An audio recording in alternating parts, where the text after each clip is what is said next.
والطاهرين والمعصومين الأجمعين وخصوصا على سيدنا غوث الأعظمين المكين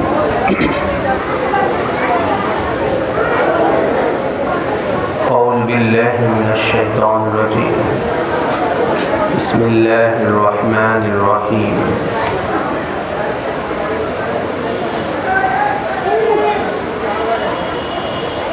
ولا تحسبن الذين قتلوا في سبيل الله أموات بل أحياء عند ربهم يرزقون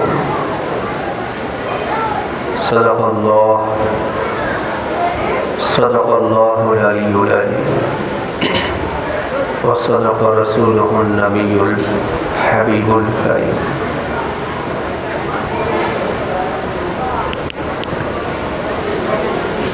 قال عليه الصلاة والسلام شهدت قتل الحسين آنفا وكما قال عليه الصلاة والسلام وقال تعالى إن الله وملائكته يصلون على النبي يا أيها الذين آمنوا صلوا عليه وسلموا تسليما اللهم صل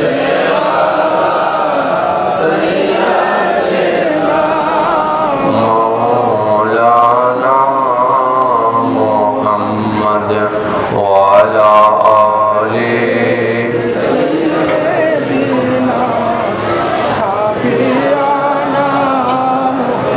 اللهم صل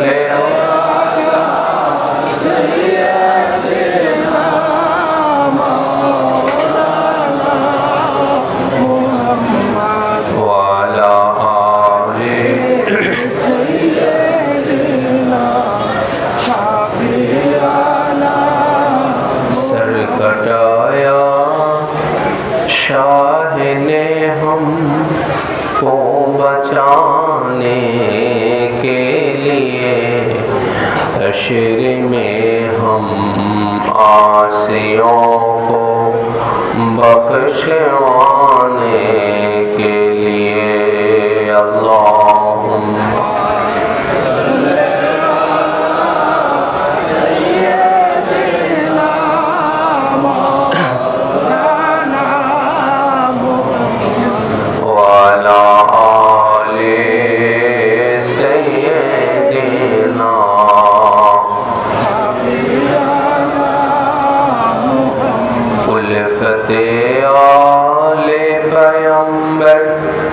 दीन है ईमान है बस यही है एक वसीला बख्श जाने के लिए अल्लाहुम्मा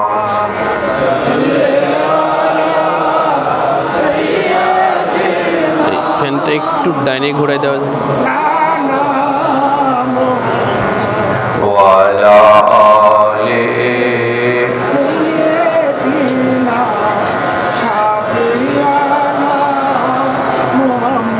معجز أجل المسلمين الكرام عاشقان مصطفى وأهله ومحبان أهل بيت المصطفى وجدرانه शहदाए करबला मजलूम करबला शहंशाह करबला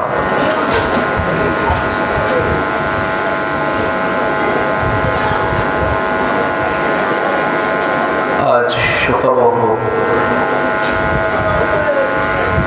10 मुहर्रम तथा लाइलातुल क़ियामा कियामतेर रजनी आशुरार रजनी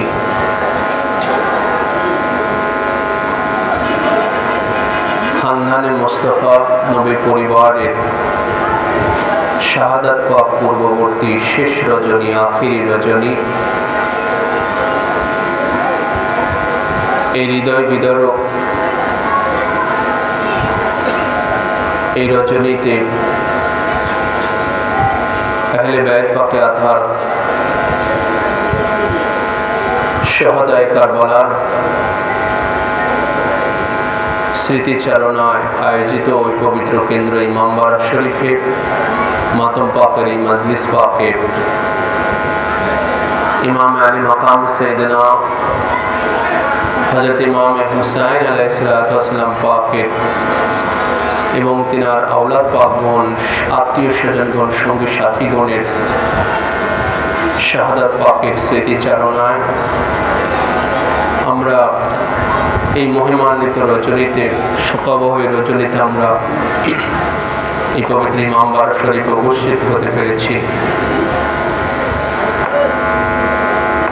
মওলার দরবারে আমরা শুকরিয়া আদায় করি, মওলা আমাদের শাহেনশাহ কারবালা পাকের সাদকায় আমাদের প্রত্যেকের হাজিরাখানা কবুল ও মঞ্জুর করুন, আমিন। আজকের এই রাত শাহাদায়ে কারবালা পাকের, হায়াতে পাকের, শাহাদাত পাক পূর্ববর্তী শেষ রাত, আখিরি রাত।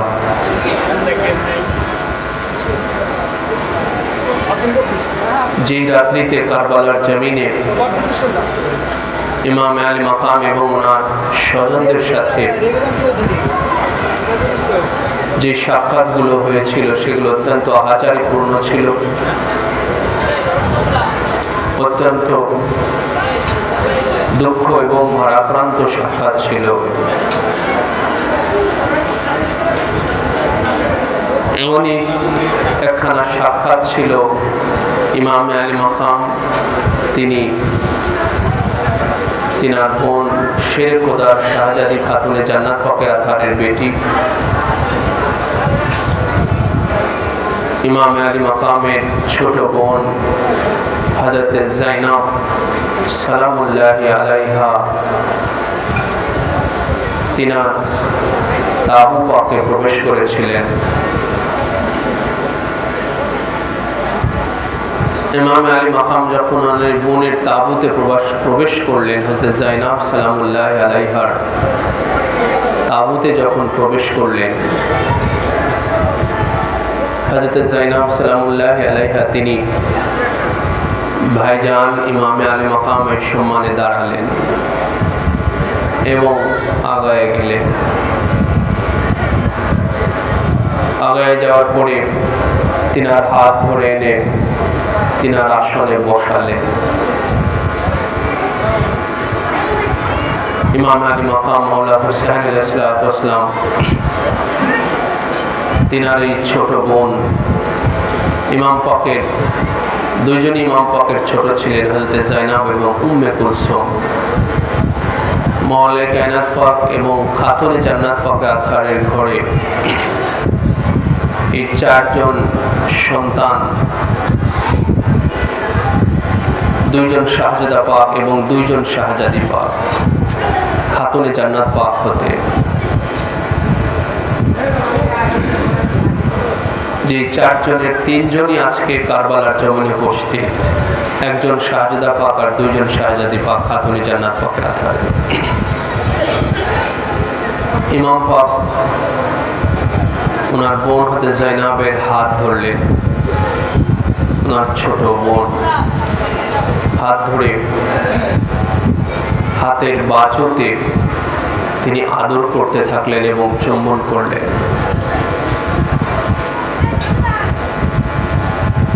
এবং হযরত যায়নাব সালামুল্লাহি আলাইহা তিনিও ইমাম আলী মাকাম মাওলা হুসাইন আলাইহিসসালামের গর্দান মোবারকে চুম্বন করলেন এবং জুলফি মোবারকে চুম্বন করলেন।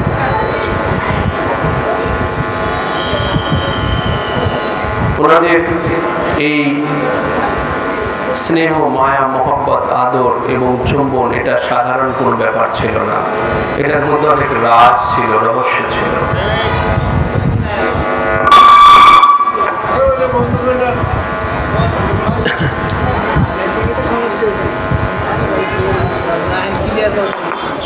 হযরতে যায়নাব জাইনাব সালামুল্লাহি আলাইহা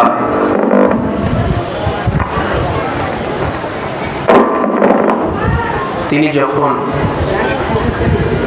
ইমাম আলী মাকাম মাওলা হুসাইন আলাইহিসসালামের কাছে আরজি করলেন যে ভাইজান, আপনি তো কখনো এইভাবে আমার হাত ধরে এখন আদর করেন নাই, চুম্বন করেন নাই, তো আজ কেন এটা করছেন?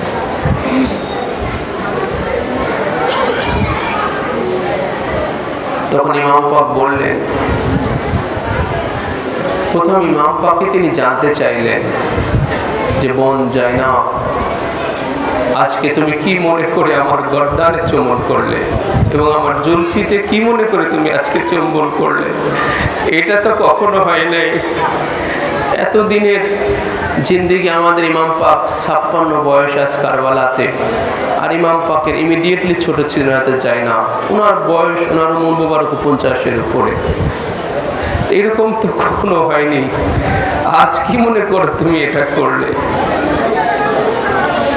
তখন জাইনাব সালামুল্লাহি আলাইহা বললেন যে ভাইজান, আমি যখন খুব ছোট ছিলাম, আম্মা জান একদিন আমাকে কাছে ডেকে নিয়ে বলেছিলেন যে বেটি জাইনাব, তোমার নানা জান রাসূলে খোদা জনাবে মুহাম্মদুর রাসূলুল্লাহ সাল্লাল্লাহু আলাইহি ওয়াসাল্লাম থেকে শুনেছি, তোমার আব্বা জান মাওলায়ে কায়নাত থেকে শুনেছি যে আমার বেটা হুসাইন এবং তোমার ভাই তাকে কারবালা নামে জায়গাতে আব্বাজান হুজুর কেবলার উম্মতেরা নাকি নির্মমভাবে কতল করবে, হত্যা করবে। যে সময় আমার বেটা হুসাইনের সাথে তোমার আব্বাজান মাওলায়ে কায়নাত পাক তিনি থাকবে না, এবং আমার হুসাইনের বড় ভাই আমার বড় শাহজাদাও থাকবে না, তো বেটি জাইনাব তুমি আমার হুসাইনের সাথে থেকো। সেই আমার হুসাইন যখন সেই কারবালায় মহান পরীক্ষায় যখন নামবে, অনেক মুসিবতের মধ্যে পড়বে, অনেক মুশকিলাত বিপদের সম্মুখীন হবে, আমার হুসাইনের পাশে থেকে জাইনাব তুমি তাকে হিম্মত, তুমি তাকে সাহস জুগিও, আমার হুসাইনের পাশে তুমি শক্তি হও। সেই স্মৃতিচারণাটা করিয়ে দিয়ে হাতে জাইনাব সালামুল্লাহি আলাইহা বললেন যে ভাইজান, আমি তো নারী আছি, আমার তো এই তাঁবুর বাইরে যাওয়ার হুকুম পাক নাই, দুশমনেরা আগামীকাল আমি জানি আপনার এই গর্দানে খঞ্জর চালাবে, যখন আমি বোন জাইনাব আমার কিছুই করার থাকবে না, আমি তাঁবুর বাইরেও যেতে আমি পারবো না। এই জন্য আমি আপনাকে যখন এই কাছে পেয়েছি তাঁবুতে, আমি সেই গর্দানে চুম্বন করে দিলাম, যে গর্দানে আঘাতের পর আঘাত আনবে, আমি সেই জায়গাতে চুম্বন করলাম, এবং আপনার এই জুলফি মুবারক দিয়ে রক্ত প্রবাহিত হবে, আমি সেই জুলফি মুবারকের জন্য চুম্বন করলাম। তখন হযরত জাইনাব সালামুল্লাহি আলাইহা তিনিও জানতে চাইলেন যে ভাইজান, আপনি তো কখনো আমার এই বাজুতে, আমার কালাইতে কখনো আপনি এইভাবে আদর করেন নাই, চুম্বন করেন নাই, আপনি এটা কি মনে করে করেছেন ভাইজান? তখন ইমাম পাক বললেন যে বোন, তোমার মতো আমার একটা ব্যাপার আছে, আমিও যখন আব্বাজান হুজুর কেবলা ও কাবার একদিন সাথে ছিলাম, সঙ্গ পেয়েছিলাম, আব্বাজান আমাকে বলেছিলেন যে বেটা হুসাইন, তোমার নানা জান রাসূলে খোদা পাক থেকে শুনেছি তোমাকে কারবালা নামক জায়গাতে রাসূলে খোদার উম্মতগণ তোমাকে শহীদ করবে, তোমাকে হত্যা কতল করবে, নির্মমভাবে তুমি কঠিন মুসিবতে পড়বে। সেই সময় আমি তোমার আব্বাজান তোমার সাথে থাকবো না, তোমার ভাই হাসান থাকবে না, কিন্তু সেই সময় আমার বেটি জাইনাব তোমার সাথে থাকবে। হুসাইন, তুমি আমার বেটি জাইনাবকে দেখো, সে তার সংসার সব উজাড় করে দিয়ে, তার ঘর বাড়ি সংসার উজাড় করে দিয়ে তার কোলের বাচ্চাদেরকে নিয়েও তোমার সাথে অবস্থান করবে। হুসাইন, তুমি আমার বেটির সাহারা ভরসা হয়েও আমার বেটি জাইনাবকে তুমি দেখো। ইমাম আলী মাকাম মাওলা হুসাইন আলাইহিস সালাম ঠিক এই মর্মবাণীগুলো পেশ করতেছিলেন যে, বোন জাইনাব, কাল আমি যখন নির্মমভাবে যখন আমি শাহাদাতের পেয়ালা পান করব, ওরা যখন আমাকে হত্যা করে নিবে আর আমার নিথর দেহ যখন কারবালার জমিনে পড়ে থাকবে, তখন এই মালাউনেরা, এই অভিশপ্তরা, এই নুষ্ঠেরা, এই দুশ্মনেরা তখন তোমার এই হাত দুইখানা ওরা দড়ি দিয়ে বাঁধবে, তোমাদেরকে যখন বন্দী করবে তখন তোমাদের হাতগুলো দড়ি দিয়ে বাঁধবে। তুমি মওলা আলী শের খোদার বেটি, খাতুনে জান্নাত পাকে আথারের ঘরের তুমি মেয়ে, তোমাদেরকে বেপরদা করবে, ঘরের বাহির করবে এবং তোমাদের বন্দিকালে তোমাদের এই হাতগুলো, এই নরম বাজুগুলোরা দড়ি দিয়ে বেঁধে নিবে। যখন আমি ভাই হুসাইনের আর কিছুই করার থাকবে না, আমার নিথর দেহখানা কারবালার জমিনে পড়ে থাকবে, এই জন্য বোন জাইনাব, যেই হাতগুলো দড়ি দিয়ে বাঁধা হবে, তোমাদের বন্দি করে কারবালা থেকে নিয়ে যাওয়া হবে, আমি সেই বাজু, আমি সেই কালাই, সেই বাজু মুবারকে, আমি সেই নরম যুগলে হাত বাজু যুগলে আমি চুম্বন এবং আদর করে দিলাম। ইমাম আলী মাকাম মাওলা হুসাইন আলাইহিস সালাম এবং ওনার এই বোন, ওনাদের সাথে এই গুফতাগু, এই আলাপচারিতাগুলো হয়েছিল কারবালার জমিনে আজকের এই রাত্রিবেলায়।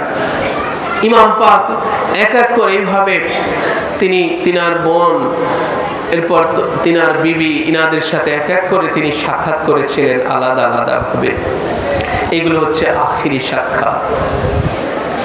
ইমাম আলী মাকাম মাওলা হুসাইন আলাইহিস সালাম আজকের এই রাত্রিতেই, এই সেই আশুরার রাত, এই সেই জুমার রাত, 61 হিজরির সেই আশুরার রাত, এই জুমার রাত ছিল। এবার যে রাতটাও জুমার রাত হয়েছে, এটাই হলো সেই কিয়ামতের রাত। যেই দিন, যেই আশুরাতে কিয়ামত হবে, সেই আশুরাও এই শুক্রবার হবে, সেই কিয়ামতের রাতটাই শুক্রবারের রাত হবে, ঠিক এমনই রাত হবে। সেই রাতেই কিয়ামত সংঘটিত হয়ে যাবে।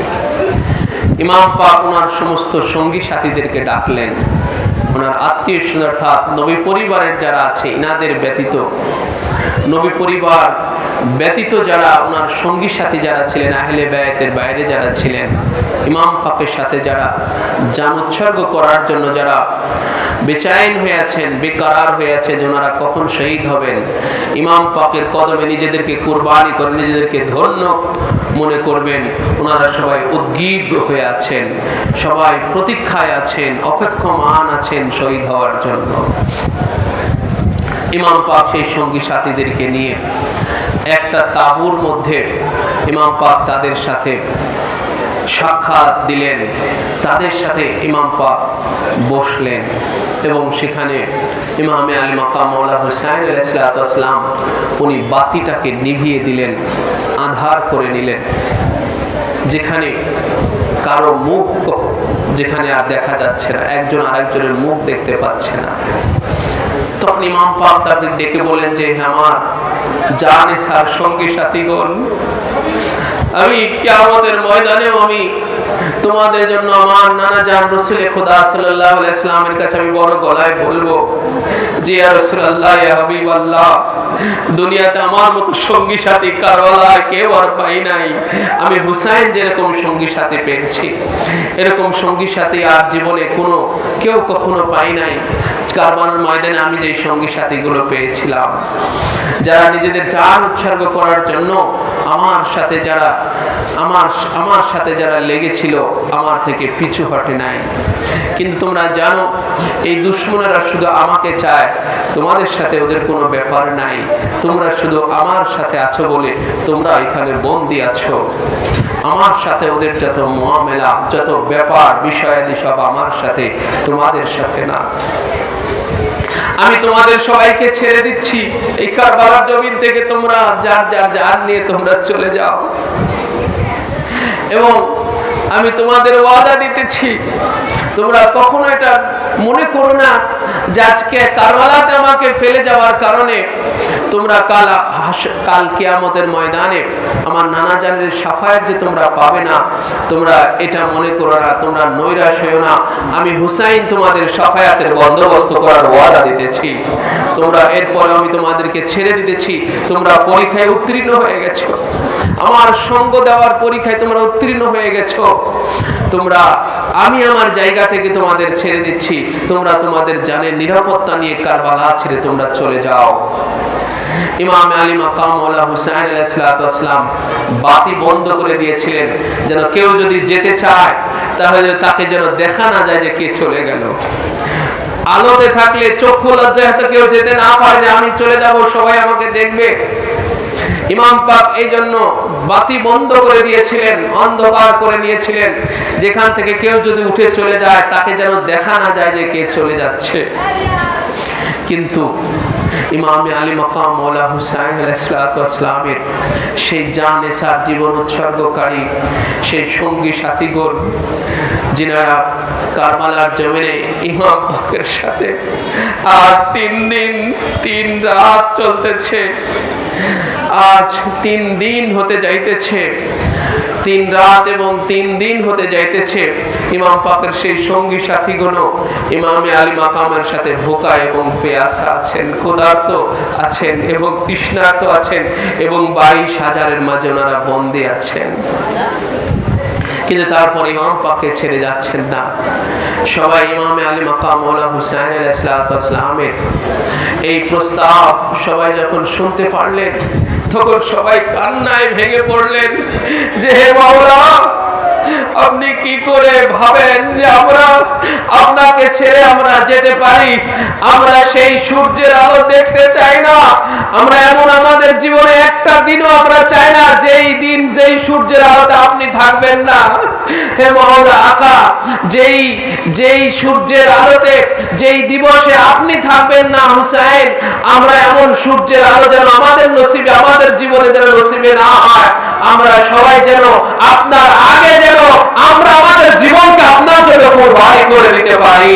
ইয়া আকা ইয়া মাওলা, আমরা এই কারবালার জমিনে আপনার জন্য একবার নয়, আমরা যদি 70 বারও যদি আমাদেরকে যদি হত্যা করা হয়, আমাদেরকে যদি প্রথম একবার হত্যা করা হয়, আবার যদি আমাদের জীবন দেওয়া হয়, আবার দ্বিতীয়বারেও আমরা আপনার জন্য আমাদের জানকে উৎসর্গ করে দেবো। এইভাবে যদি আমাদেরকে 70 বারও যদি হত্যা করা হয় আর 70 বারও যদি আমাদেরকে জীবন দেওয়া হয়, এরপরে আমরা বারবার আপনার জন্যই আমাদের জীবনকে আমরা উৎসর্গ করে দেবো।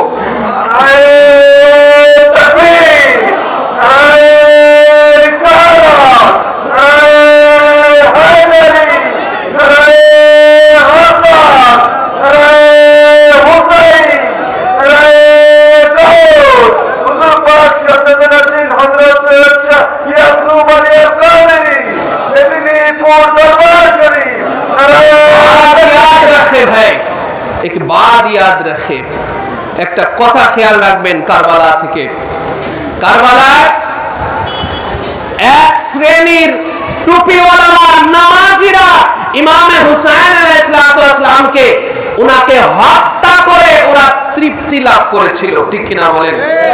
এই কারবালার এই বাস্তবতা জেনে রাখবেন।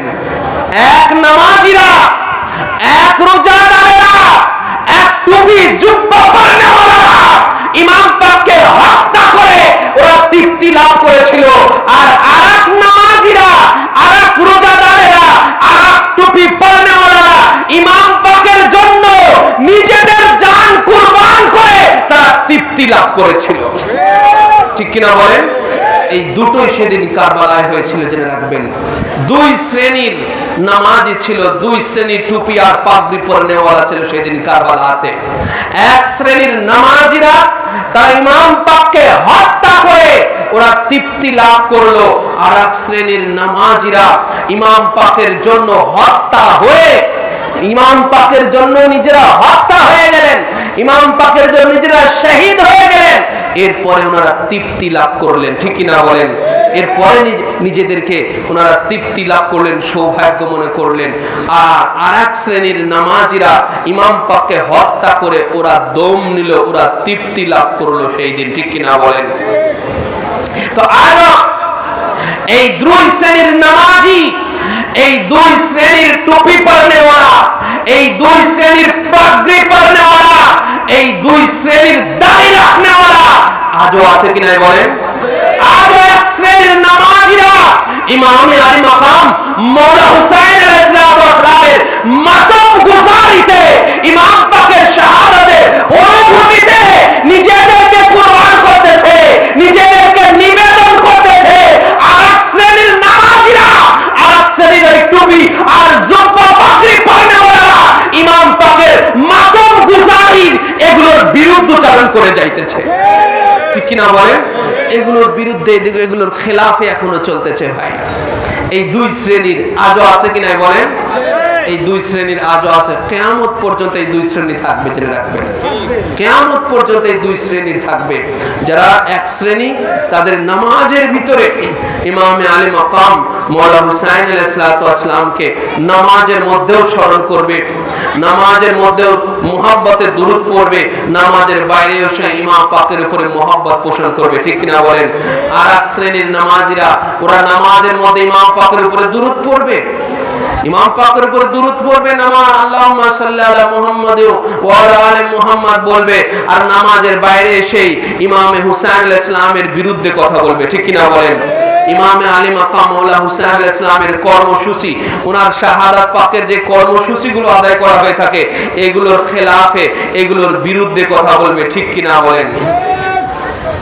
আল্লাহ রাব্বুল আলামিন পবিত্র কুরআনুল কারীমের মধ্যে ইরশাদ করেছেন, ইন্নাস সাফা ওয়াল মারওয়া, ইন্নাস সাফা ওয়াল মারওয়াতা মিন শাআইরিল্লাহ, মিন শাআইরিল্লাহ। এই সাফা, নিশ্চয়ই সাফা এবং মারওয়া পাহাড়দ্বয়, এই দুটো আল্লাহ পাকের নিদর্শন। আল্লাহ পাক এই দুইটা পাহাড়কে, কাবা ঘরের পাশে এই দুইটা পাহাড়, এই দুইটা পাহাড়কে আল্লাহ পাক তার নিদর্শন হিসেবে মর্যাদা দিয়েছেন, সুবহানাল্লাহ ওয়া বিহামদিহি। অপর এক আল্লাহ পাক ইরশাদ ফরমালেন, আমায় ওয়াজিম মিন শাআইরিল্লাহি ফাইন্নাহু মিন তাকওয়াল কুলুব। আল্লাহর নিদর্শনকে যে তাজিম করে, আল্লাহর নিদর্শনকে যে সম্মান করে, এটা তার কলবের তাকওয়ার বহির্প্রকাশ। এটা আল্লাহ পাক বলেছেন তার কলবের তাকওয়ার বহির্প্রকাশ, এটা তাকওয়া বলেছেন আল্লাহ পাক এটাকে। অর্থাৎ আল্লাহর নিদর্শনকে তাজিম করা, এটাকে আল্লাহ কলবের তাকওয়া বলেছেন। ভিতরের, কলব মানে কি? ভিতর। কলব কি ভিতর না বাহির? কলবটা ভিতর না বাহির বলেন? ভিতর। কলবটা হচ্ছে ভিতরে। আল্লাহ পাক বলেছেন এটা কলবের তাকওয়া, এই ভিতরের তাকওয়া এটা, যারা আল্লাহর নিদর্শনকে যারা সম্মান করে, তাজিম করে। তো সাফা এবং মারওয়া কি করে আল্লাহর নিদর্শন হলো ভাই? সাফা এবং মারওয়া আল্লাহর নিদর্শন হলো কি করে? সেখানে আল্লাহর একজন বান্দী এই সাফা এবং মারওয়াতে একটা চেষ্টা করেছিলেন। কিসের চেষ্টা করেছিলেন? একজন আল্লাহর একজন নবীর তৃষ্ণা নিবারণের চেষ্টা করেছিলেন। এই তো, ঠিক কিনা বলেন? সাফা মারওয়ার আর কোনো ব্যাকগ্রাউন্ড নেই, আর কোনো ব্যাপার নাই, শুধু একটাই, যে আল্লাহর একজন বান্দি হযরতে হাজেরা আলাইহিস সালাতু ওয়াস সালাম, তিনি এই দুই পাহাড়ের মাঝে একটা আপ্রাণ চেষ্টা করেছিলেন। আল্লাহর একজন নবী জাবিহুল্লাহ ইসমাঈল আলাইহিস সালাতু ওয়াস সালামের তৃষ্ণা নিবারণের জন্য উনি চেষ্টা করেছিলেন, ওনার জানকে রক্ষা করার জন্য চেষ্টা করেছিলেন। ইসমাঈল ইসলাম তৃষ্ণায় উনি অষ্টাগত হয়ে গেছেন, ওনার জান যায় যায় অবস্থা। শিশু ইসমাঈল আলাইহিস সালাতু ওয়াস সালাম অষ্টাগত, তৃষ্ণায় অষ্টাগত হয়ে গিয়েছিলেন। এই জন্য হযরত হাজরা আলাইহিস সালাতু ওয়াস সালাম বেচাইন হয়ে এই দুই পাহাড়ের মাঝে দৌড়াদৌড়ি করেছিলেন পানির জন্য, ইসমাঈলের জানকে রক্ষা করার জন্য। এই জন্য আল্লাহ পাক ওই দুই পাহাড়কে তার নিদর্শন হিসেবে আল্লাহ পাক আখ্যায়িত করলেন, কুরআনুল কারীমের মধ্যে ঘোষণা করে দিলেন। তো এই হলো সাফা এবং মারওয়ার প্রেক্ষাপট। সাফা এবং মারওয়া আল্লাহর নিদর্শন। তো সাফা এবং মারওয়া যদি আল্লাহর নিদর্শন হয়, কিসের জন্য? ইসমাইল আলাইহিসসালামের স্মৃতি জড়িয়ে আছে। ইসমাইল আলাইহিসসালামের স্মৃতি জড়িয়ে আছে ওইটাতে। এই জন্য সাফা মারওয়া আল্লাহর নিদর্শন হয়েছে। তো আমাদের সামনে যে ভাই তাজিয়া পাক, আমাদের সামনে যে তাবুত পাক, এটা স্মৃতি বহন করতেছে কার? ইমাম হুসাইন আলাইহিসসালামের শাহাদাত পাকের স্মৃতি বহন করতেছে। বলুন আল্লাহু আকবার। ইসমাইল আলাইহিসসালামের স্মৃতি বহন করলে সেটা যদি আল্লাহর নিদর্শন হয়, তো ইমাম হুসাইন আলাইহিসসালামের স্মৃতি বহন করলে সেটা আল্লাহর নিদর্শন হবে কি হবে না? বলেন হবে কি হবে না? আরো বেশক, আরো বেহতার হবে, আরো শ্রেষ্ঠ হবে, আরো বরকত হবে। ইমামে আলী মাকাম মাওলা হুসাইন আলাইহিসসালামের ওনার শাহাদাত পাকের স্মৃতি বিজড়িত যেটা তাবুত পাক, আলম পাক, তাজিয়া পাক, এগুলো আরো বেহতার হবে, আরো শ্রেষ্ঠ হবে, সাফা এবং মারওয়া সে বরকত হবে। এই জন্য সাফা এবং মারওয়া যেমন আল্লাহ পাকের নিদর্শন, এর চেয়ে শ্রেষ্ঠ নিদর্শন, আরো বরকত নিদর্শন, আরো আফজল নিদর্শন ইমামে আলী মাকাম মাওলা হুসাইন আলাইহিসসালামের শাহাদাত পাকের স্মৃতি যেটার সাথে জড়িয়ে আছে, তাজিয়া পাক, আলম পাক এবং তাবুত পাক। এজন্য এগুলো আল্লাহর নিদর্শনের মর্যাদার দিক থেকে আরো বরকত আছে, আফজল আছে, শ্রেষ্ঠ আছে, মাহাত্ম্যপূর্ণ আছে, আজিম আছে। এই জন্য কুরআনুল কারীমের আলোকে তাজিয়া পাককে, তাবুত পাককে, আলম পাককে সম্মান করা, তাজিম করা, এটা আমাদের কলবের তাকওয়ার বহিঃপ্রকাশের মর্যাদা লাভ করেছে। এটা কুরআনুল কারীম থেকে আল্লাহ পাক বলেছেন যে ওমা ইউআজ্জিম মিন শাআইরিল্লাহি ফাইন্নাহু মিন তাকওয়াল কুলুব। আল্লাহর নিদর্শনকে যে তাজিম করেন তার তাকওয়া, এটা তার কলবের তাকওয়া, কলবের তাকওয়ার বহিঃপ্রকাশ সেটা। আজ আমার আপনার আকা মাওলা ইমামে আলী মাকাম মাওলা হুসাইন আলাইহিসসালাম সেই জিবহে আজম যেটা আল্লাহ পাকের সাথে, সেই রোজে আজলে যে আল্লাহ পাকের সাথে ওয়াদা দিয়ে এসেছিলেন, আজ সেই আশুরার দিন 61 হিজরির আজ সেই আশুরার দিন কারবালার জমিনে সেই জিবহে আজিম কামাল হতে যাচ্ছে, পরিপূর্ণ হতে যাচ্ছে, সেটার বাস্তবায়ন আজ হতে যাচ্ছে। এই জিবহে আজিমের জন্য ইমাম পাক সেই রোজে আজলে আল্লাহ পাকের কাছে ওয়াদা দিয়ে এসেছিলেন। এই জিবহে আজিম হওয়ার জন্য ইমাম পাক 6 মাস আগে বাড়ি ছেড়েছেন, মদিনাতুল মুনাওয়ারা ছেড়েছেন। এই জিবহে আজিমের জন্য ইমাম পাক মক্কা শরীফে হজ করতে না পেরে বুক ভরা ব্যথা নিয়ে তিনি হজের সময় মক্কা ছেড়ে তিনি বেরিয়ে চলে এসেছেন আত্মীয় স্বজন, ওনার সঙ্গী সাথীর সেই কাফেলাকে নিয়ে। এই জিবহে আজিমের জন্য ইমাম আলী মাকাম মাওলা হুসাইন আলাইহিসসালাম আজ কারবালার জমিনে ওনার সঙ্গী সাথীদের হারালেন, সঙ্গী সাথীদের হত্যা হওয়া দেখলেন, সঙ্গী সাথীদের শাহাদাত হওয়া দেখলেন ইমাম আলী মাকাম, আর তাদের লাশ মোবারক গুলো নিজের হাতে বহন করলেন। এই জিবহে আজিমের জন্য, এই সেই জিবহে আজিম আজকে যেটা হচ্ছে, এই জিবহে আজিমের জন্য ইমাম আলী মাকাম মাওলা হুসাইন আলাইহিসসালাম তার ভাই ইমামে আলী মাকাম হযরত ইমামে হাসান আলাইহিসসালামের হুবহু প্রতিচ্ছবি হযরত আবুল কাসেম সালামুল্লাহি আলাইহি তিনার টুকরা টুকরা হয়ে লাশ কারবালার জমিনে দেখতে হয়েছে ইমামে আলী মাকামের জিবহে আজিমের কারণে। কেননা আজকে ইমামে আলী মাকাম জিবহে আজিম হবেন বলে, আজ মওলা জবে হবেন বলে, উনি মহান জবে হবেন বলে আজ সেই দিন আগত হয়েছে। এই দিনের অপেক্ষায় লক্ষ লক্ষ হাজার হাজার কাল বছর কেটে গেছে। ইমাম আলী মাকাম সেই রোজে আজরে সৃষ্টির শুরু লগ্নে ইমাম পাক আল্লাহর কাছে যে ওয়াদা দিয়ে এসেছিলেন, এর মাঝে হাজার হাজার লক্ষ লক্ষ কোটি কোটি বছর কেটে চলে গেছে।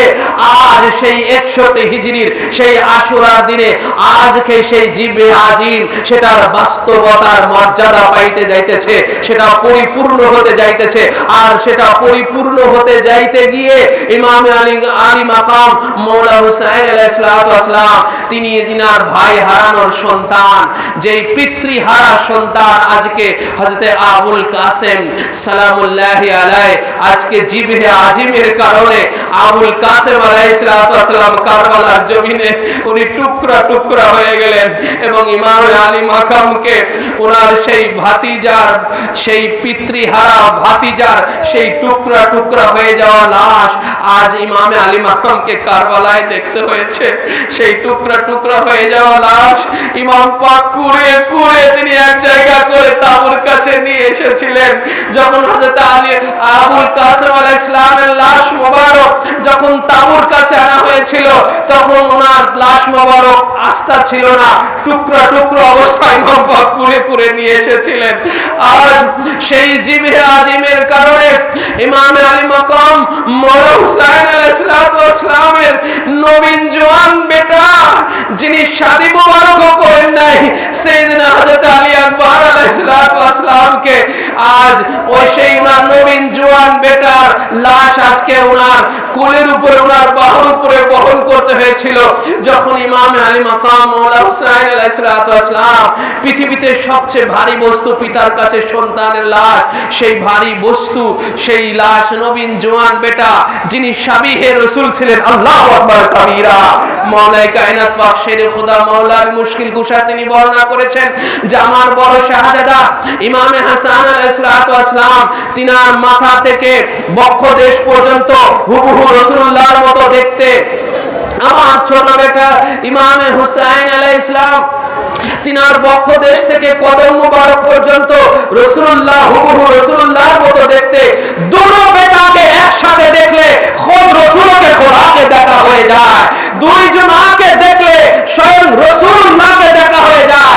আর ইমাম আলী মাকাম মওলা হুসাইন আলাইহিস সালাম ওনার নবীন জওয়ান বেটা হযরত সাইয়েদনা আলী আকবর আলাইহিস সালাম জিনার লকব ছিল, জিনার একখানা উপাধি ছিল শাবিহে রাসূল, যিনি একাই পরিপূর্ণ হুবহু রাসূলুল্লাহর মতো দেখতে ছিলেন। সুবহানাল্লাহ। যখন হযরত সাইয়েদনা আলী আকবর আলাইহিস সালাম যখন কারবালার ময়দানে গিয়েছিলেন, তাবু থেকে সবার কাছ থেকে বিদায় নিয়ে আব্বা জান ইমাম আলী মাকাম থেকে, আম্মা জান হযরত শাহরে বানু সালামুল্লাহি আলাইহা থেকে এবং ফুফি জান হযরত যায়নাব থেকে বিদায় নিয়ে যখন ময়দানে গিয়েছিলেন, তিনি যখন ঘোড়ায় সওয়ার হয়ে যখন ময়দানে নেমেছিলেন, মনে হচ্ছিল আজকে আলী আকবর নয়, স্বয়ং মদিনার কামলিওয়ালা নূরে ঘোড়া হাবিবে ঘোড়া সরওয়ারে কায়নাত আহমদে মুজতবা মুহাম্মদুর রাসূলুল্লাহ আজ কারবালার জমিনে হাজির হয়েছেন। কেন? তিনি শাবিহে রাসূল ছিলেন, তিনি একাই পরিপূর্ণ রাসূলুল্লাহর মতো দেখতে ছিলেন।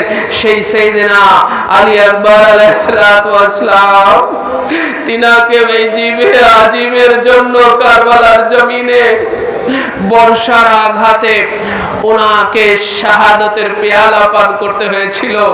আর তিনার সেই নবীন জওয়ান বেটার লাশ মোবারক যখন ইমাম পাক ওনার কোলের উপরে করে যখন তাবুর কাছে এসেছিলেন,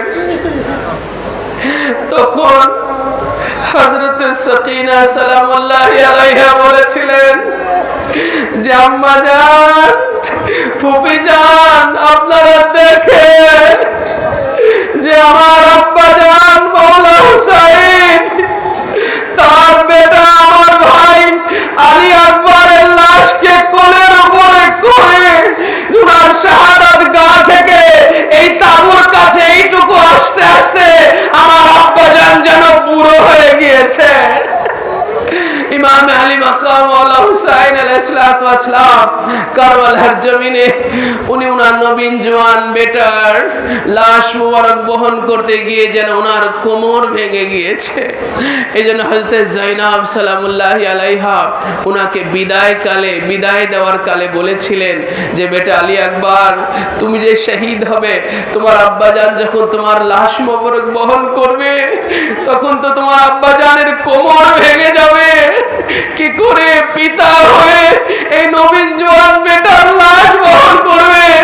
তোমার আব্বাজানের কোমর ভেঙে যাবে।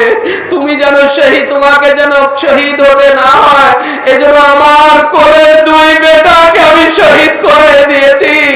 আমি আমার আওলা মুহাম্মদকে আমি শহীদ করে দিলাম যেন তোমাকে শহীদ হতে না হয়। এইভাবে হযরত যায়েনব সালামুল্লাহি আলাইহা বলেছিলেন। ইমাম আলী মাকাম মওলা হুসাইন আলাইহিস সালাতু ওয়াস সালামের আজ জিবহে আজিমের খাতিরে আজকে ওনার আলী আকবর, ওনার নবীন জওয়ান বেটা আজকে শাহাদাতের পেয়ালা পান করলেন। ওনার ভাতিজা, ওনার ভাগ্নেরা আজকে ওনার সামনে শহীদ হয়ে গেলেন আর তাদের লাশগুলো ইমাম পাক বহন করলেন। আজ এই জিবহে আজিমের জন্য যখন সমস্ত পুরুষেরা তাবুতে থেকে সমস্ত পুরুষেরা যখন শহীদ হয়ে গেছেন আর কেউই নাই, ইমামে আলী মাকাম যখন ডাক দিলেন, আর কি কেউ আছে আমাকে সাহায্য করার জন্য? আর কি কেউ আছে আমাকে সাহায্য করবে?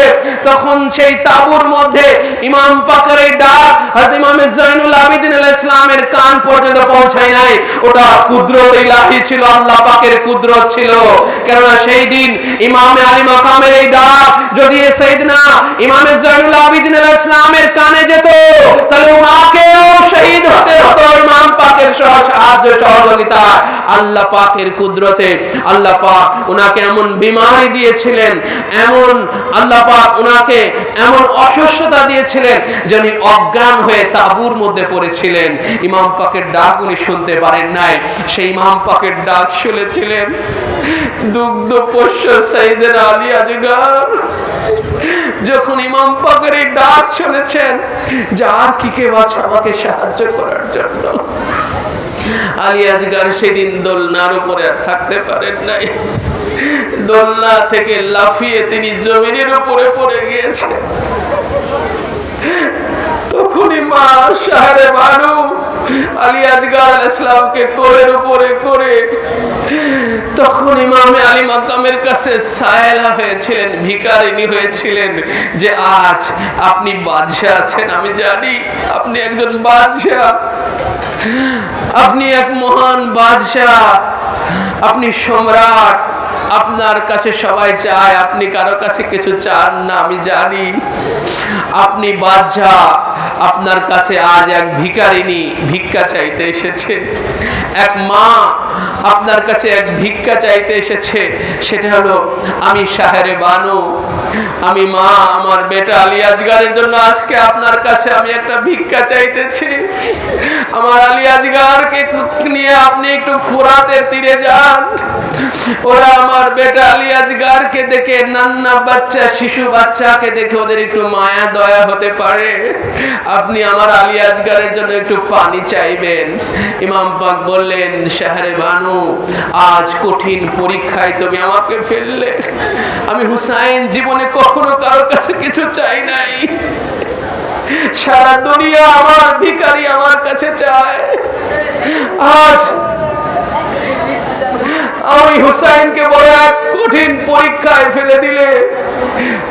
তুমি এক মা হয়ে আমার কাছে চেয়েছো, এক মাকে আমি ফিরাতে পারছি না, দাও আমার আলী আজগরকে দাও। আমি আমার আলী আজগরের জন্য আজ আমি সায়েল হব, আমি আজকে চাইবো আমার বেটা আলী আজগরের জন্য আজ আমি পানি চাইবো।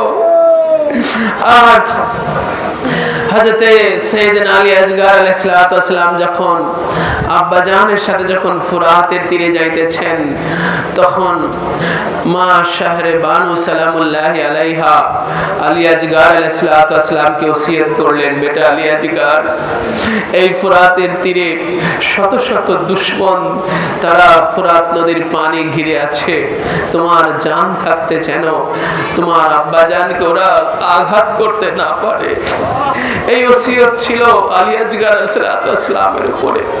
আম্মা জানের এই ওসিয়ত নিয়ে ইমাম আলী মাকাম আব্বা জান হুজুরের কোলের উপরে চড়ে আলী আসগর আলাইহিস সালাম আজ ফুরাতের তীরে মওলা ইমাম আলী মাকাম অত্যন্ত কাকুতি মিনতি করে আজ ফুরাতের তীরে দাঁড়িয়ে মওলা আলী আসগর আলাইহিস সালামের জন্য পানি চেয়েছিলেন।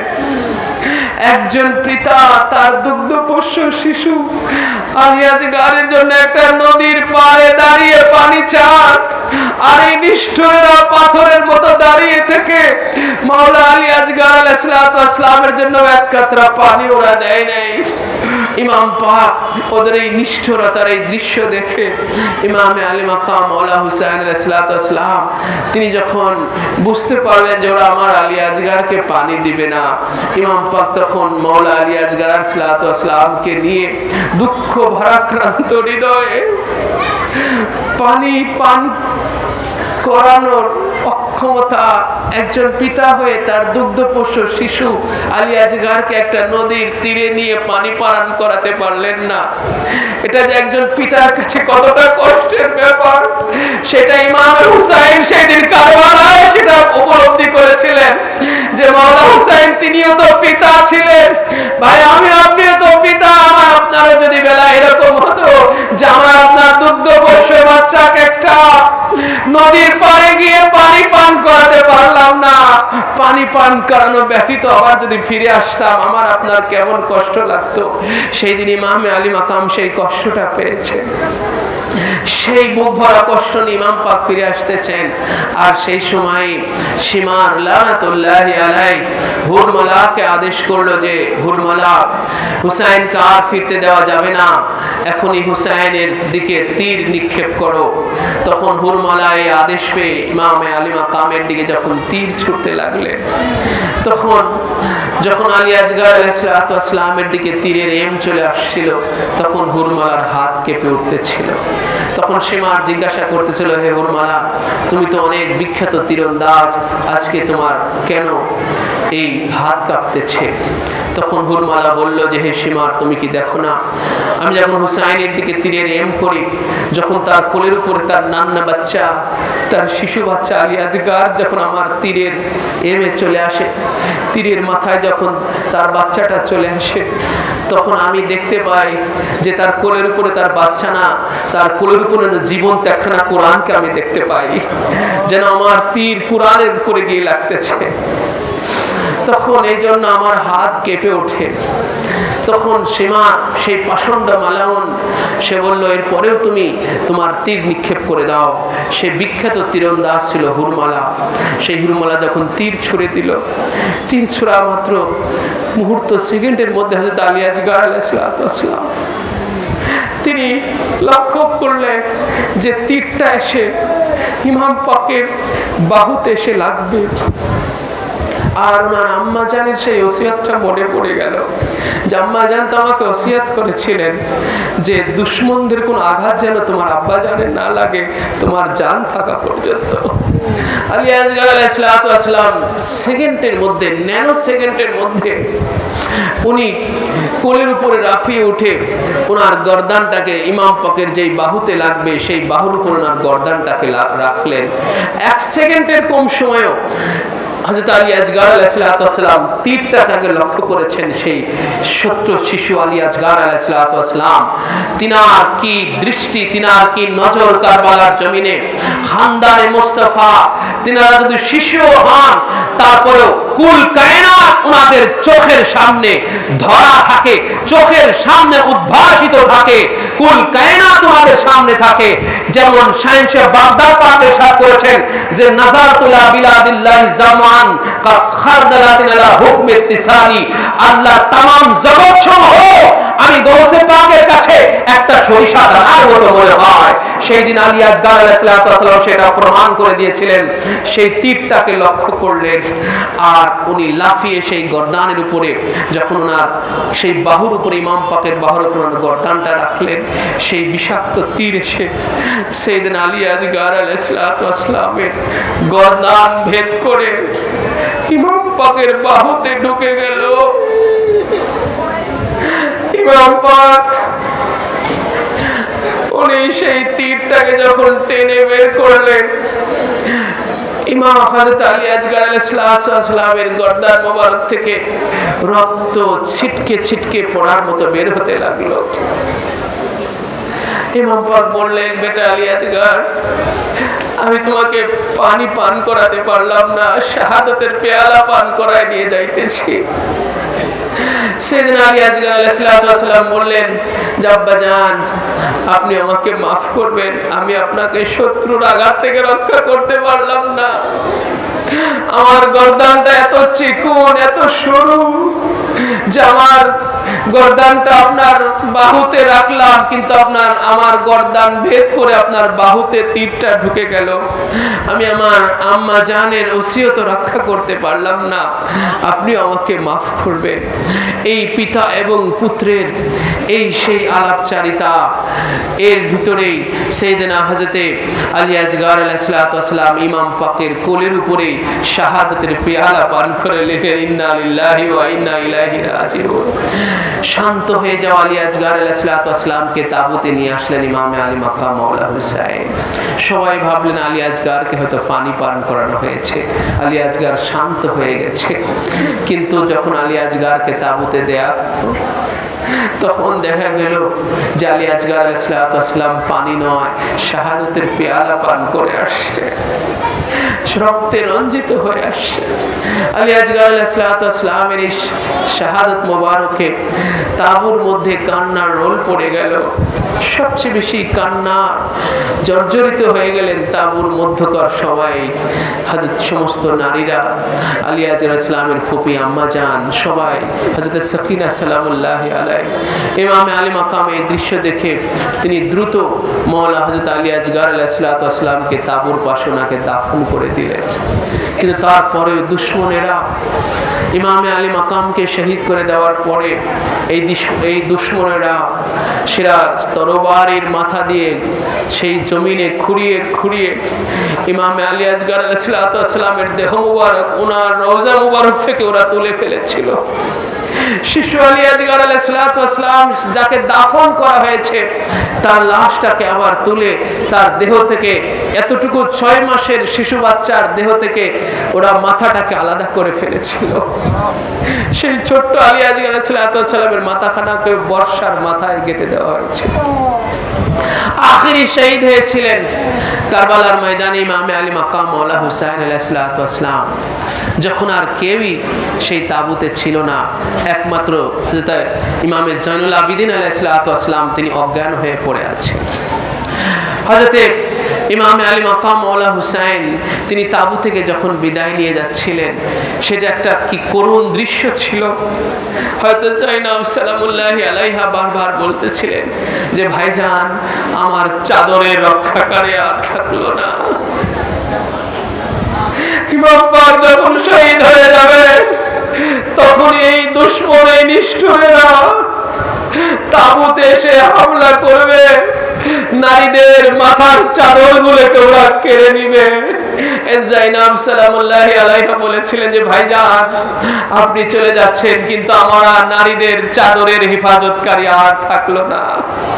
ইমাম পাক যখন জুলজানা তাবুর সামনে এসে দাঁড়ালো, তখন সেই আলে আবা, আলে মোহাম্মদ, নবী পরিবারের যারা তাবুর মধ্যে ছিল, সবাই তাবুর মধ্যে কান্নার রোল পড়ে গেল।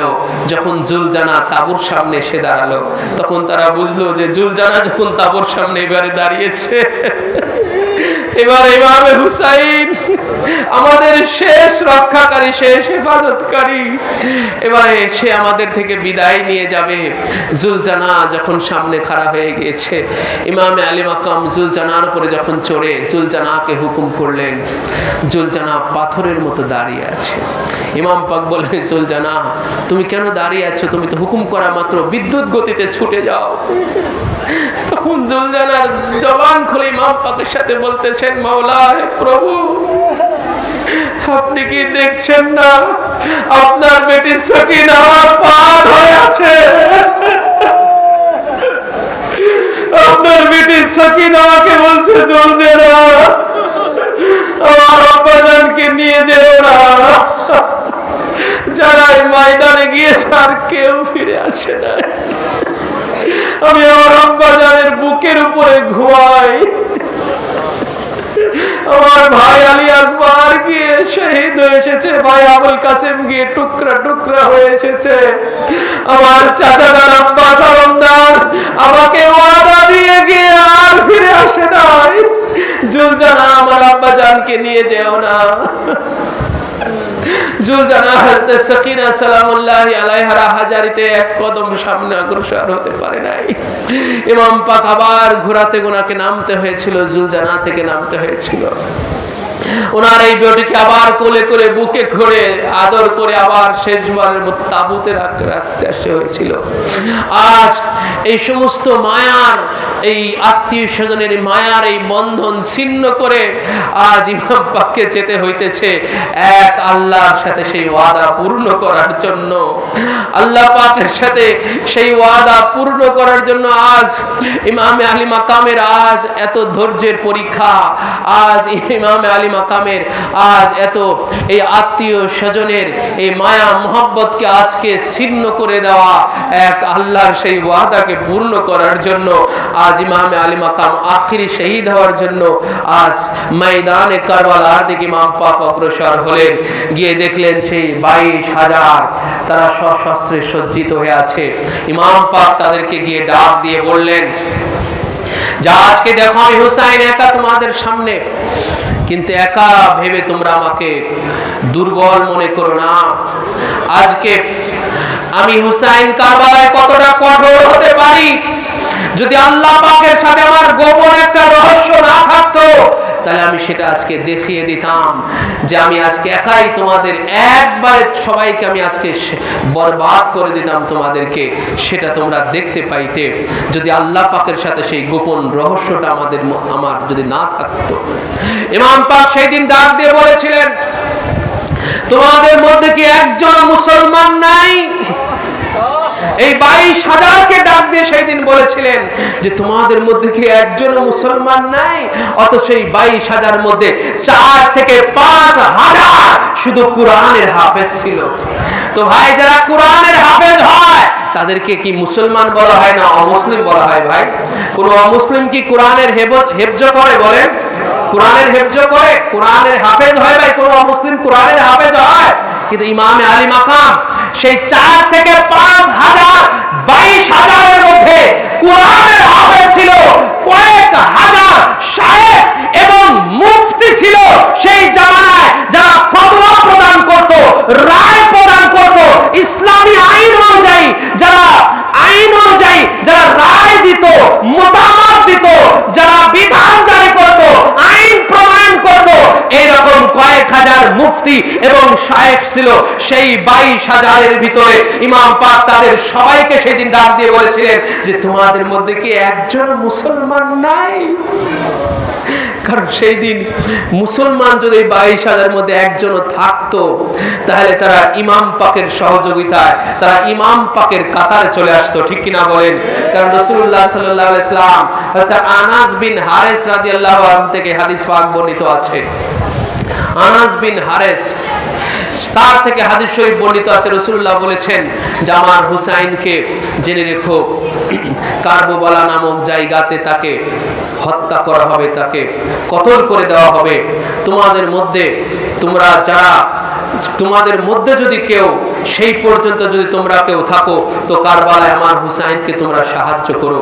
হয়তো আনাস বিন মালিক তিনি যখন 61 হিজরি আসলো তিনি তখন কারবালায় চলে গেলেন ইমাম পাকের সাথে।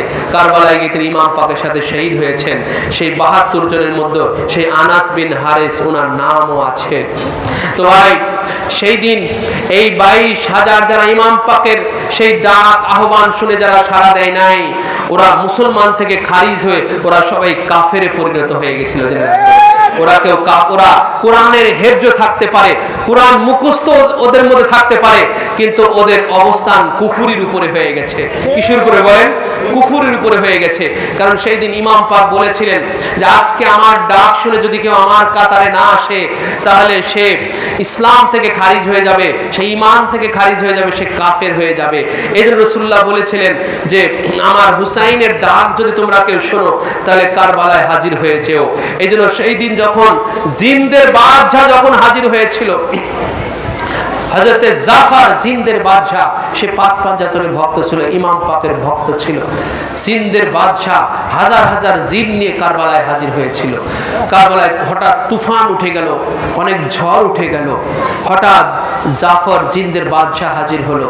তখন ইমাম পাক বললেন, তুমি কে? বলল, হে মওলা, হে আকা, আমি আপনারই গোলাম, আমি আপনারই অধীনস্থ, আমি জিনের বাদশা জাফর। বলে, তুমি এখানে আজ কেন হাজির হয়েছো? তখন সে জাফর বলল যে আপনাকে সাহায্য করার জন্য। বলে, আমাকে কি সাহায্য করবে? বলে, আমি আপনার দুশমনদের উপর আমি আক্রমণ করব। বলে, তুমি তো জিন, তুমি তো দানব, তুমি যদি ওদের উপরে আক্রমণ করো তো ওরা তো ইনসান, ওদের উপরে জুলুম হবে, ওদের উপরে অন্যায় হবে, বেইনসাফ হবে। আমি হুসাইন, আমি এই বেইনসাফি আমি হতে দিতে পারি না। বরং তুমি এই কারবালা থেকে এত দূরে চলে যাও যেন আমার ডাক তোমার কান পর্যন্ত না যায়। আমি যদি ডাক দেই যে আমার কি আর কেউ সাহায্য করার আছে, আমি এইভাবে যখন ডাক দিব, এই ডাক যেন তোমার কানে না যায়, তুমি এত দূরে চলে যাও, কারবালা থেকে এত দূরে সরে চলে যাও। তখন সেই জিনদের বাদশা জাফর কারবালা থেকে অনেক দূরে সরে চলে গেল ইমাম পাকের হুকুম পাক মোতাবেক। তো ভাই, সেই 22,000-এর কানে, প্রত্যেকের কানে সেই দিন ইমাম পাকের সেই ডাক পৌঁছেছিল যে আর কে আছে আমাকে সাহায্য করার জন্য। এই 22,000-এর প্রত্যেকের কানে ইমাম পাকের ডাক পৌঁছেছিল, কিন্তু ওরা যখন এই ডাকে যখন সাড়া দেয় নাই, প্রত্যেকে ওদের মাথায় পাগড়ি থাকার পরেও, গায়ে জুব্বা, মুখে দাড়ি, আর নামাজি হওয়ার পরেও, কোরআনের হাফেজ হওয়ার পরেও, শায়েখ মুফতি হওয়ার পরেও ওরা প্রত্যেকে সেদিন কাফেরে পরিণত হয়ে গেছে। ওরা কুফরির অবস্থানে, ওদের কুফরির অবস্থানে ওরা চলে গেছে। ইমাম পাকের ডাক শোনার পরে যখন আসে নাই, কিন্তু হুর ইবনে ইয়াজিদ রিয়াহি, সে এবং তার বেটাদেরকে নিয়ে সে কিন্তু আশুরার দিন সকাল পর্যন্ত ইয়েজিদের দলে ছিল। হুর ইবনে ইয়াজিদ রিয়াহি, সে তার বেটাদেরকে নিয়ে সকালবেলা, আশুরার দিন সকালবেলা ইমাম পাকের কদমে এসে উৎসর্গ হয়ে যায়। সুবহানাল্লাহ। সেই ইমাম পাকের সাথে, সে ইমাম পাকের কাতারে এসে ইমাম পাকের হয়ে লড়ে, ইমাম পাকের পক্ষে লড়ে সে শহীদ হয়ে যায়। সে 72 জনের মধ্যে এই হুর ইবনে ইয়াজিদ রিয়াহি, সে তার নাম চলে আসে এই সৌভাগ্যবান ব্যক্তি। আখিরি শহীদ আমার মাওলা ইমামে আলী মাকাম, তিনি সেই যখন ওনার জুলজানা যখন ছুটালেন কারবালার ময়দানে, তখন এই 22,000 ওরা পঙ্গপালের মধ্যে ছোটাছুটি করতেছিল। ইমাম পাক যে বলেছিলেন যে আল্লাহ পাকের সাথে যদি গোপন ভেদ আমার না থাকতো তাহলে তোমরা দেখতে পারতে যে আমি হুসাইন আজ কতটা কঠোর হতে পারি কারবালায়। আমি একবারে তোমাদের সবাইকে আমি বরবাদ করে দিতাম, ধ্বংস করে দিতাম। ইমাম পাক তার এতটুকু দেখিয়েছিলেন কারবালায়, যখন ওনার জুলজানা যখন ছুটাইছিলেন কারবালাতে, জুলজানা যখন চালিয়েছিলেন, আর হাতে মাওলাই কায়নাত পাকের জুলফিকার, আর জুলজিনার উপরে আরোহী আমার মাওলা ইমামে আলী মাকাম। এই জুলফিকার যখন চালিয়েছিলেন, আর এই জুলজানার উপরে, জুলজানাকে ছুটিয়ে যখন এই জুলফিকার তরবারি যখন চালিয়েছিলেন, ওরা পঙ্গপালের মতো ছুটতেছিল, আর ইমামে আলী মাকাম ওদেরকে কচু কাটার মতো কেটে কেটে ওদেরকে শেষ করে দিচ্ছিলেন। কিন্তু ইমাম পাক খামোশ হয়ে গেলেন, কারণ ইমাম পাক দেখালেন যে আমি চাইলে তোমাদের সবাইকে শেষ করে দিতে পারবো। শুধু এতটুকু দেখিয়েছিলেন ইমাম পাক, শুধু মুখেই বলে শেষ করেন নাই, এতটুকু দেখিয়েছিলেন তার বাস্তবতা। ইমাম পাক চাইলে শেষ করতে পারতেন, কিন্তু ওই যে আল্লাহ পাকের সাথে একটা গোপন ভেদ আছে ইমাম পাকের, যে উনি আজকে জিভে আজিম হবেন, উনি আজকে নিজেই জবে হয়ে যাবেন। এই জন্য ইমাম পাক জিসসে হো খামোশ, ইমাম পাকে যার কারণে খামোশ হয়ে গেলেন, নিজেকে যার কারণে গুটিয়ে নিলেন। এরপরে ওরা চতুর্দিক থেকে একসাথে ইমাম পাকের উপর তখন আক্রমণ করতে লাগলেন। ইমাম পাকের উপরে এমন কোন অস্ত্র নাই সেদিন কারবালাতে ওনাকে আঘাত করা হয় নাই। ওরা যত রকমের অস্ত্র নিয়ে এসেছিল কারবালায়, সমস্ত অস্ত্র দিয়ে ইমাম পাককে আঘাত করেছিল। প্রথমে ইমাম পাককে পাথর দিয়ে আঘাত করা হয়েছিল, এরপর ইমাম পাককে তীর মারা হয়েছিল, বর্ষা মারা হয়েছিল, বল্লম মারা হয়েছিল, নেজা মারা হয়েছিল। শেষ পর্যন্ত ইমাম পাক এই এত অস্ত্রের আঘাতে, তীর, তলোয়ার আর বর্ষার আঘাতে ইমাম পাক ঘোড়ার উপর থেকে যখন জমিনের উপর ইমাম পাক পড়ে গেলেন, সেই দৃশ্যটা যে কতটা কঠিন ছিল। আর সেই দৃশ্যটা স্বয়ং রসুলে পাকের সামনে হইতেছে, যে রসুল উনার পিঠের উপর থেকে নামাজরত, আল্লাহ রসুল নামাজরত অবস্থায় মওলা হুসাইন পিঠের উপরে বসা, আল্লাহ রসুল সেজদা থেকে মাথা উঠাতেন না যদি ইমাম হুসাইন পড়ে যান। ইমাম হুসাইন পড়ে যদি কষ্ট পান, আমার নবী মাথা উঠাতেন না। আজ সেই হুসাইন কারবালায় তীর তলোয়ারের আঘাতে ঘোড়ার উপর থেকে জমিনের উপরে পড়ে গিয়েছেন। আমার নবী স্বয়ং এই দৃশ্যগুলো দেখতেছেন কারবালায়। আজ কারবালায় আমার নবী হাজির ও নাজির সশরীরে উপস্থিত। আজ মওলা ইমামে আলী মাকাম আখিরি শহীদ মালাউন অভিশপ্ত শিমার ইবনে জিলজাওশন লানাতুল্লাহি আলাইহি, ইমাম পাকের এই দেহ মুবারক কারবালার জমিনে একটু নিচু জায়গাতে যখন ঘোড়ার উপর থেকে পড়ে গেল, আর সেই জায়গাতে গিয়ে শিমার আমার মাওলার গর্দানের উপরে খঞ্জর দিয়ে আঘাতের পর আঘাতে, ছয়টা আঘাতে,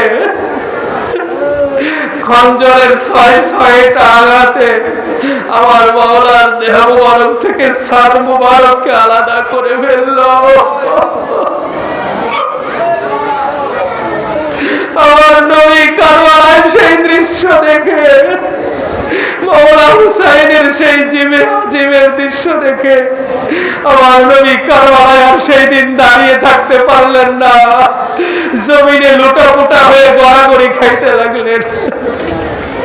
আর সেই কারবালার মরুভূমির সেই ধুলাবালি মাটি আমার নবীর দেহ মুবারক, দাড়ি মুবারক, মাথা মুবারকে মেখে গেল।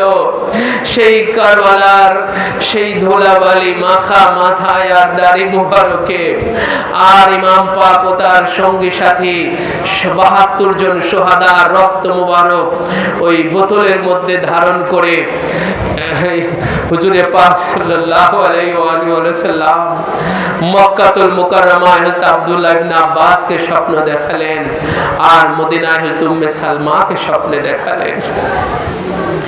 উম্মে সালমা স্বপ্নের মধ্যে জিজ্ঞাসা করলেন রাসূল পাকের এই অবস্থা দেখে, ইয়া রাসূলুল্লাহ আপনার এই অবস্থা কেন? আল্লাহ রাসূল বললেন, উম্মে সালমার শাহিদ তো কতলাল হুসাইন আনিফা, আমি কারবালায় উপস্থিত হয়ে এইমাত্র আমার হুসাইনের কতল হওয়া দেখে আসলাম। উম্মে সালমা রাসূলুল্লাহর এই খবর শুনে ইমাম হুসাইনের কতল হওয়ার, শাহাদাত হওয়ার খবর শুনে ঘুম থেকে জাগ্রত হয়ে উম্মে সালমা দৌড়ে সেই উনার কাছে রাখা সেই মাটির কাছে, কারবালার মাটির কাছে চলে গেলেন। আর রাসূলুল্লাহ বলেছিলেন যে এই মাটি যখন ইমাম হুসাইন উনার শিশু অবস্থায় থাকা, এই মাটি যখন জিবরাইল আলাইহিস সালাম রাসূলুল্লাহকে দিয়েছিলেন, এই মাটি এনে যখন উম্মে সালমাকে দিয়েছেন আল্লাহ রাসূল, আর বলেছিলেন যে হে উম্মে সালমা, ইজা তাজাওয়ালাত দামান, যখনই দেখবে যে এই মাটি রক্তে পরিবর্তন হয়ে গেছে, তখনই জানবে আমার হুসাইন ওই কারবালায় কবর হয়ে গেছে। হযরত উম্মে সালমা যখনই দেখলেন যে মাটি আর মাটি নাই, মাটি রক্তে পরিণত হয়ে গেছে, তখনই তিনি ঘর থেকে বের হয়ে সমস্ত মদিনাবাসীদেরকে ডাকতে লাগলেন আর বলতে লাগলেন, হে মদিনাবাসীরা, রে মদিনার বাদশা মওলা হুসাইন আর নাই, তিনি কারবালাতে শহীদ হয়ে গিয়েছেন। এই যে দেখো আমার কাছে রাখা মাটি সে রক্ত হয়ে গেছে। আমার নবী বলেছিলেন যে মওলা হুসাইন যখন কারবালায় শহীদ হবেন তখনই এই মাটি রক্তে পরিবর্তন হয়ে যাবে। ওই উম্মে সালমা থেকে খবর পাওয়ার পরে মদিনার ঘরে ঘরে কান্নার রোল পড়ে গেল, মাতম মুর্শি হুসাইনের জন্য মদিনার প্রত্যেকটা ঘরে ঘরে কান্নার রোল পড়ে গেল। আল্লাহু আকবার কাবীরা। মাওলা হুসাইন আলাইহিস সালাতু ওয়াস সালামের জন্য ক্রন্দন করা, এটা ওই মদিনাবাসীদের সুন্নাত হয়ে আছে কিয়ামত পর্যন্ত। যারা ইমাম আলী মাকামের জন্য ক্রন্দন করলো, মদিনাবাসীদের সুন্নাত আদায় করলো, বলুন ঠিক কিনা? এবং রাসূলুল্লাহ সাল্লাল্লাহু আলাইহি ওয়া সাল্লাম যে ইমামে আলী মাকামের জন্য ক্রন্দন করেছেন, আহাজারি করেছেন, শোক করেছেন, কারবালার জমিনে গড়াগড়ি খেয়েছেন, এর চেয়ে আর বড় দলিল আর বড় নিদর্শন আর কিছু হতে পারে না, ঠিক কিনা বলেন? এই জন্য আমাদের পীর মুর্শিদ পাক ইরশাদ করেছেন, করতে হ্যায় জব রসূল খুদা গম হুসैन का मफरूज क्यों ना हम पे हो मातम हुसैन का, मसनून क्यों ना हम पे हो मातम हुसैन का। हमारे पीर मुर्शिद आका मौला सैयदना मौलाना हज़रत सैयद शाह इरशाद अली अल कादरी अला जद्दी नबीना व इस्लात अस्सलाम इरशाद फरमालेन जे करते हैं जब रसूल खुदा गम हुसैन का, যখন ইমাম আলী মাকামের গম দুঃখ বেদনা প্রকাশ করলেন, মাতম জারি করলেন, নওহা রুনা জারি করলেন, স্বয়ং রসুল খোদা যখন স্বয়ং ইমাম আলী মাকামের জন্য নওহা পালন করেন, রুনা জারি করেন, ক্রন্দন করেন, আমরা তার উম্মত হলে কেন আমাদের উপরে ফরজ হবে না? আমাদের উপরে কেন সুন্নাত হবে না? কিয়ামত পর্যন্ত যখন রাসূল খোদা ইমাম আলী মাকামের জন্য মাতম করেছেন, নওহা করেছেন, রুনা জারি করেছেন, কিয়ামত পর্যন্ত এই উম্মতের উপরে ইমাম আলী মাকামের জন্য মাতম করা সুন্নতে রাসূল এবং আমাদের উপরে এটা ফারজিয়া আবশ্যকে পরিণত হয়ে গেছে। সুবহানাল্লাহ।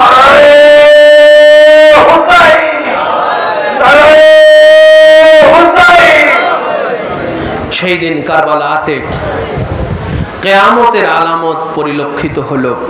কিয়ামত হবে রাত্রি বেলাতে, রাতের আধারে কিয়ামত হবে। হাদিস শরীফের মধ্যে আসে, যখন ইমাম পাক তিনি যখন শাহাদাত বরণ করলেন, ওনাকে যখন কতল করা হলো, তখন সূর্য পূর্ণ গ্রাস হয়ে গেল, পূর্ণ গ্রাস হয়ে গেল সূর্য। সূর্য যখন পূর্ণ গ্রাস হয়, তখন দিনের বেলায় অন্ধকার নেমে আসে।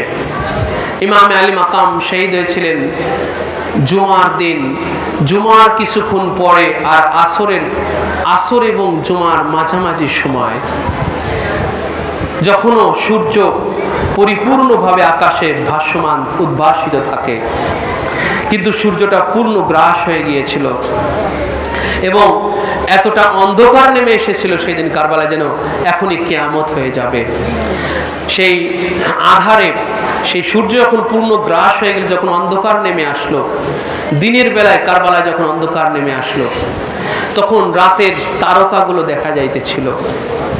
আমরা দিনের বেলায় তারা দেখি না কেন? সূর্যের আলোর কারণে। জেনে রাখবেন, সূর্যের আলোর কারণে আমরা দিনের বেলায় তারাগুলো আমরা দেখতে পাই না। সূর্যের আলোতে তারাটা ঢেকে যায়, তারার আলোটা মলিন হয়ে যায়।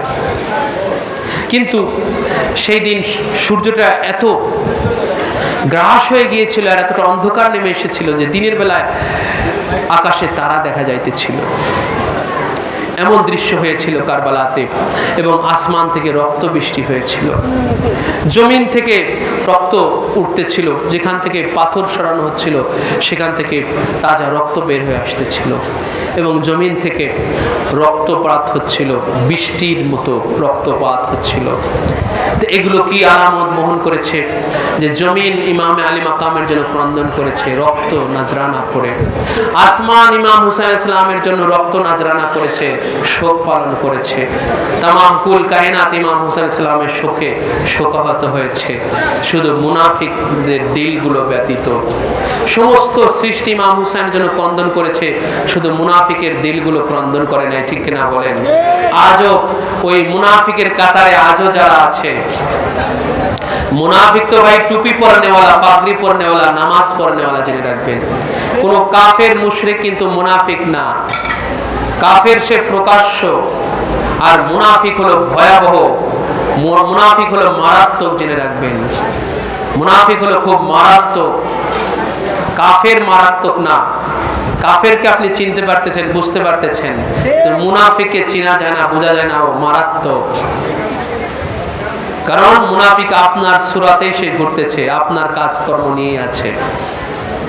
এই জন্য এই মুনাফিকের দিলগুলোকে আল্লাহ পাক পাথরের চেয়ে কঠিন বলেছেন কুরআনুল কারীমের মধ্যে, যার কারণে পাথর ইমাম পাকের জন্য শোক পালন করেছে, আসমান জমিন করেছে, পশু পাখি করেছে, জিন করেছে, কিন্তু মুনাফিকরা করে নাই, ইমাম পাকের শোকে শোকাহত হয় নাই।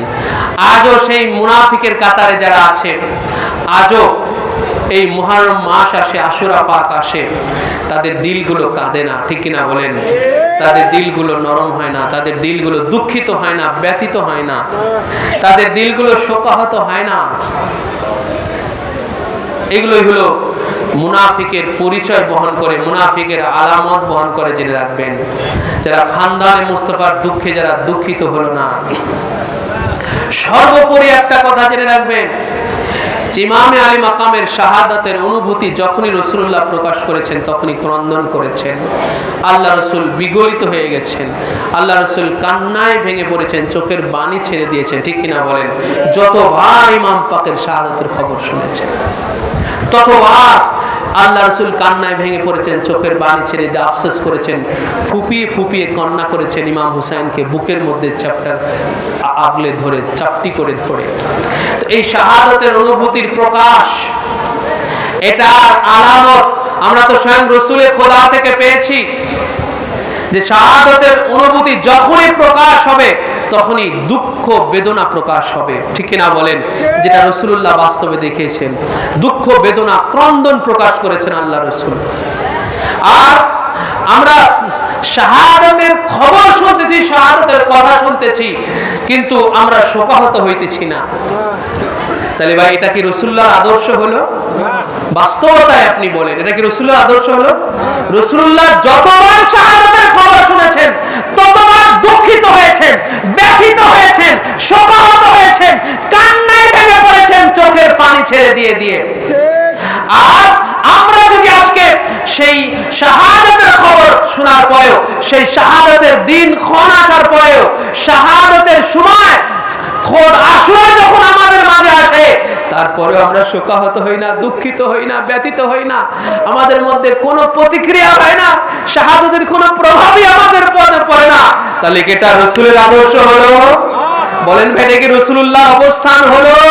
তার মানে ওরা রাসূলুল্লাহর আদর্শে নাই, রাসূলুল্লাহর অবস্থানে নাই, তারা হাকিকতান প্রকৃত জায়গাতে রাসূলুল্লাহর আদর্শ আর অবস্থানে নাই, শুধু লেবাস সুরাতের জায়গায় আছে, শুধু লেবাস সুরাতের দিক দিয়ে, এই লেবাসের দিক দিয়ে ওরা রাসূলুল্লাহ শুধু অবস্থানে আছে, কিন্তু রাসূলুল্লাহ সাল্লাল্লাহু আলাইহি ওয়াসাল্লাম ওনার খানদানে পাকের বেলায় যে রাসূলুল্লাহর যে অবস্থানটা ছিল, ওরা সেই অবস্থানে নাই।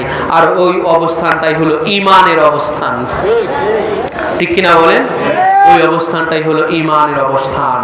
তাই আজকে এই আশুরার দিন বছর ঘুরে একবার আমাদের মাঝে আসে, এসে এই আশুরার তাজকিরা, আশুরার স্মরণ, এই আশুরা পালন, ইমাম আলী মাকাম মাওলানা হুসাইন আলাইহিস সালাতু ওয়াস সালামের এই আশুরা পাককে কেন্দ্র করে সমস্ত কর্মসূচি এই কেন্দ্র ইমামবাড়া শরীফে এবং আমাদের আপামরা 4 নম্বর দরবার পাকের যত খানকা পাক মসজিদ পাক আছে আমাদের এই ভারত বলেন আর বাংলাদেশ বলেন, সমস্ত জায়গাতে পবিত্র আশুরা পাক ইমাম আলী মাকামের শাহাদাত পাককে কেন্দ্র করে যত কর্মসূচি পালন করা হয়ে থাকে, আমাদের এই মজলিস পাক, আমাদের মাতম পাক, আমাদের আহাজারি তাজকেরা সালাম পাক কিয়াম পাক, আমাদের আলম পাক, আমাদের তাবুত পাক তাজিয়া পাক এবং মিছিল পাক, যত কর্মসূচি আমরা পালন করে থাকি জেনে রাখবেন একটা বছর ঘুরে আমাদের ঈমানটাকে আবার পুনরায় উজ্জীবিত করা হয়ে থাকে জেনে রাখবেন। ঈমানটা যদি আমাদের দুর্বল হয়ে যায়, ঈমানটা যদি হালকা হয়ে যায়, যেই ইসলামের যে ইমাম আলী মাকামের শাহাদাত পাকের উপরে ইসলাম প্রতিষ্ঠিত হয়ে আছে, আমার আপনার ঈমান প্রতিষ্ঠিত হয়ে আছে, ওই ইমাম পাকের শাহাদাতের কর্মসূচি যখন আমার আপনার দ্বারা পালন হয়, তখনই আমার আপনার ইসলাম, আমার আপনার ঈমান ওটাও পাক্কা মজবুত শক্তিশালী আবার পুনরুজ্জীবিত হয়ে যায়। সুবহানাল্লাহ, আবার পুনর্জীবন লাভ করে জেনে রাখবেন। আমার আপনার ঈমান যদি হালকা হয়ে থাকে তো ঈমানটা আবার ওটা মজবুত হয়ে যায়, শক্তিশালী হয়ে যায়। আর আপনার ধর্মের কোনো জায়গাতে যদি মিসিং হয়ে যায় তো ইমামে আলী মাকামের শাহাদাতের তাজকেরা এটা আমার আপনার সেই মিসিং গুলোকে আবার কভার করে দেয়, ঠিক কিনা বলেন? এই জন্য ভাই আমাদের পীর মুর্শিদ এই জন্য বলেছেন যে হার ওয়াক্তে পড়ো মুর্শি আয়ে শাহে শহীদা এ আসল হ্যায় ঈমান ये जिक्र इबादत इलाही से नहीं कम शाहका करो मतम हो मरहमत गुलामों को या रब गमे हुसैन करते रहे ए आठे पहर मातमे हुसैन। आठटा पहर যেন আমরা ইমাম পাকের যেন আমরা মাতমের মধ্যে আমরা থাকতে পারি, আল্লাহ পাক আমাদের যেন কবুল করেন, সবাই বলে আমিন। আমাদের আকা মাওলা পাক হুজুর কিবলা ও কাবা তিনিও খাতুনে জান্নাত পাকে আতার কাছে দোয়া করেছেন যে हो जनाबे शब्बरो शब्बीरे का गम मरहमा कीजिए मुझको आजादार उनका या खैरुन निसा।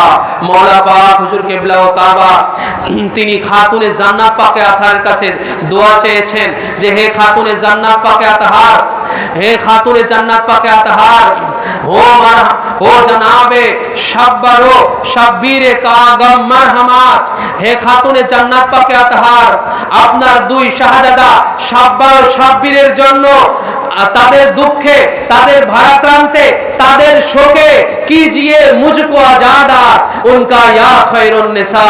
আপনার শাব্বার ও শাব্বীরের যেন আমি আজাদার হতে পারি, সেই আজাদার আমাকে বানিয়ে দেন। সুবহানাল্লাহ বিহামদিহি। স্বয়ং মাওলা পাক খাতুনে জান্নাত পাকে আতার কাছে দোয়া করেছেন। আমরা সেই মাওলা পাকের জবান পাকের সাথে তাল মিলিয়ে আমরা খাতুনে জান্নাত পাকে আতার কাছে দোয়া চাই, মাওলায়ে কায়নাত পাকের কাছে দোয়া চাই, রাসূলের পাকের কাছে দোয়া চাই, আমরা যেন ওনাদের বেটাদের দুই শাহজাদা পাক ইমামাইনে কারিমাইনে হাসনাইনে পাকের জন্য আমরা শোকাতুর হয়ে যেতে পারি। মাওলা আমাদের কবুল ও মঞ্জুর করুন, সবাই বলে আমিন। আমা আলাইনা